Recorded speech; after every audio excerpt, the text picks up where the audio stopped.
दोस्तों नमस्कार, मैं हूं पायलट गोपाल। आज की इस वीडियो में जानते हैं असिस्टेंट लोको पायलट से लेकर राजधानी, दुरंतो, वंदे भारत और प्रीमियम जैसे ट्रेनों को चलाने वाले ट्रेन के लोको पायलट का सैलरी कितना होता है। साथ में यह भी जानेंगे कि उनको कौन कौन सा अलाउंसेस दिया जाता है। तो सबसे पहले जानते हैं कि लोको पायलट के भर्ती के लिए कौन कौन सी प्रक्रिया है। अगर आपका उम्र 18 से 30 साल के बीच में है और ITI, डिप्लोमा या बीटेक में से कोई भी एक डिग्री आपके पास हो, उसके बाद रेलवे की तरफ से वैकेंसी निकलने पर आप फॉर्म को फिलअप करने के बाद इसमें 3 तरह का एग्जाम होता है, CBT 1 और CBT 2। उसके बाद होता है आपका साइको, उसके बाद आपका वेरिफिकेशन और उसके बाद होता है मेडिकल और उसके बाद आपको ज्वाइनिंग के लिए बुला लिया जाता है। तो इस तरह से इसकी भर्ती की प्रक्रिया है। जब आपकी ज्वाइनिंग होती है तो ज्वाइनिंग के बाद आपको 3 तरह का ट्रेनिंग करवाया जाता है। पहला इलेक्ट्रिक, दूसरा डीजल और तीसरा होता है ट्रैफिक का। यह तीनों जो है लगभग 84 दिन का होता है। इस 84 दिन में आपको सैलरी नहीं दिया जाएगा, बल्कि उसके रूप में आपको स्टाइपेंड दी जाएगी। इसमें आपको बेसिक प्लस DA मिलेगा, यानी बेसिक जो आपका 19,900 है वो प्लस DA जो अभी परसेंटेज चल रहा है उसके हिसाब से दोनों जोड़कर तो 19,900 प्लस 19,900 का 46%। अगर दोनों को जोड़ दिया जाए बेसिक प्लस DA को तो लगभग आपको स्टाइपेंड के रूप में ट्रेनिंग के दौरान 30,000 रुपया पर मंथ मिलेगा। ट्रेनिंग कंप्लीट होने के बाद आपको गुड्स ट्रेन में वर्किंग दिया जाएगा एज ए ALP के रूप में, यानी ALP का वास्तविक अपॉइंटमेंट उसके फर्स्ट ड्यूटी को माना जाता है। इस तरह जिस दिन से आप फर्स्ट ड्यूटी करने लगेंगे उस दिन से बेसिक प्लस DA के साथ साथ लोको पायलट को मिलने वाले सारे अलाउंसेस आपको मिलना शुरू हो जाएगा। चलिए जानते हैं कि आखिर कौन कौन सा अलाउंसेस दिया जाता है लोको पायलट को।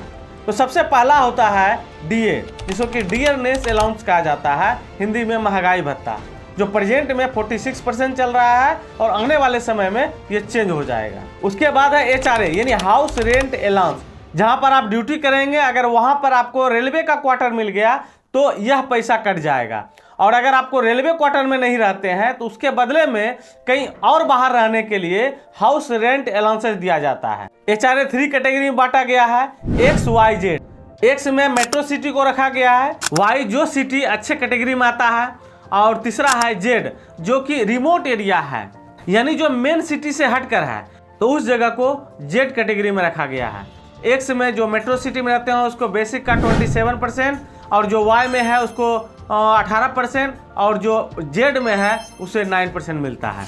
उसके बाद है TA ट्रेवलिंग अलाउंस यानी आने जाने का खर्चा।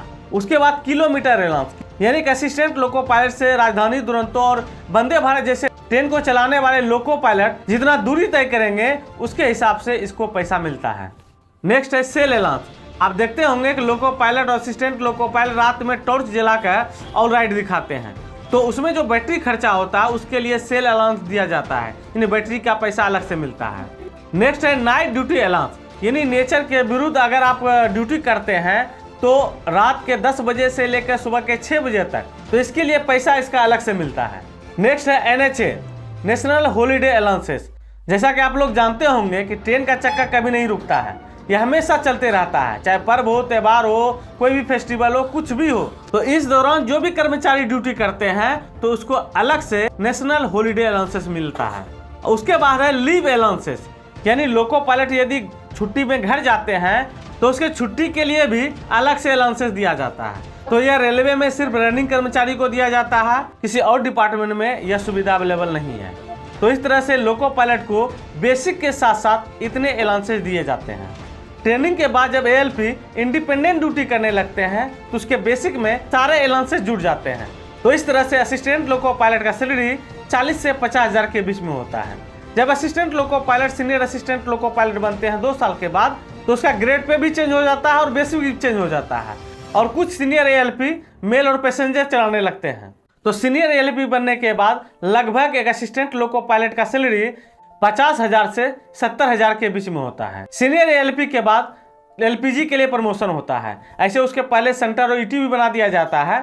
सीनियर ALP से LPG बनने में लगभग 5 से 10 साल लग जाता है। तो ये इस बात पर निर्भर करता है कि कौन सा डिवीजन में कहाँ ज़्यादा रिक्वायरमेंट है। ज़्यादा रिक्वायरमेंट है तो आपका प्रमोशन जल्दी हो जाएगा, और रिक्वायरमेंट नहीं है तो प्रमोशन में लेट होगा। तो इस तरह से एलपीजी लोको पायलट गुड्स यानी जो कि मालगाड़ी के लोको पायलट होते हैं उसका सैलरी लगभग 80,000 से 1 लाख के बीच में होता है। यहाँ 20,000 का अंतर दिखाने का कारण एक ही है कि कुछ जो मालगाड़ी है वो बहुत लंबी दूरी तय करती है, तो उसमें जो है किलोमीटर अच्छा खासा बन जाता है। कुछ डिवीज़न है जहाँ की एक लोको पायलट गुड्स जो है 5 से 8,000 किलोमीटर भी बनाते हैं और कहीं कहीं 2,000 बनने में आफत हो जाता है। तो जहाँ की कम है उसका सैलरी कम होगा और जहाँ की किलोमीटर ज़्यादा है वहाँ उनका सैलरी ज़्यादा होगा। उसके बाद एलपीजी से एलपीपी में प्रमोशन होता है और इसकी नौकरी भी शेड्यूल की हो जाती है, यानी टाइम से जाना होता है, 2 से 4 घंटे का ड्यूटी होता है और यहाँ तक आते आते उसका ग्रेड पे के साथ साथ बेसिक बढ़ जाता है और उनका सैलरी 1 लाख से लेकर 1,20,000 तक हो जाता है। और इसी तरह एक मोटरमैन का सैलरी 1 लाख से 1,20,000 के बीच में होता है। उसके बाद एक अच्छे एक्सपीरियंस के आधार पर उसके वर्किंग के ग्रेड के हिसाब से उसका प्रमोशन लोको पायलट मेल के लिए हो जाता है। यहाँ तक आते आते एक लोको पायलट बहुत ही एक्सपीरियंस वाले हो जाते हैं, उनका बेसिक बढ़ जाता है, उसके सारे अलाउंसेस बढ़ जाते हैं, यहाँ तक कि उसके रिटायरमेंट में भी 5 से 10 साल बचता है। तो इस तरह से राजधानी, दुरंतो, वंदे भारत और प्रीमियम जैसे ट्रेनों के लोको पायलट का उस समय तक सैलरी 1,60,000 से 2 लाख के बीच में हो जाता है।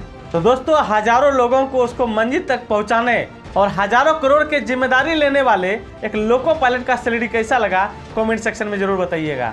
वीडियो अगर अच्छी लगी हो तो लाइक और दोस्तों में शेयर जरूर कीजिएगा। अभी तक चैनल को सब्सक्राइब नहीं किया है तो कृपया चैनल को सब्सक्राइब कर लीजिए ताकि इसी तरह का इन्फॉर्मेटिव और इंटरेस्टिंग वीडियो आपको मिलती रहे।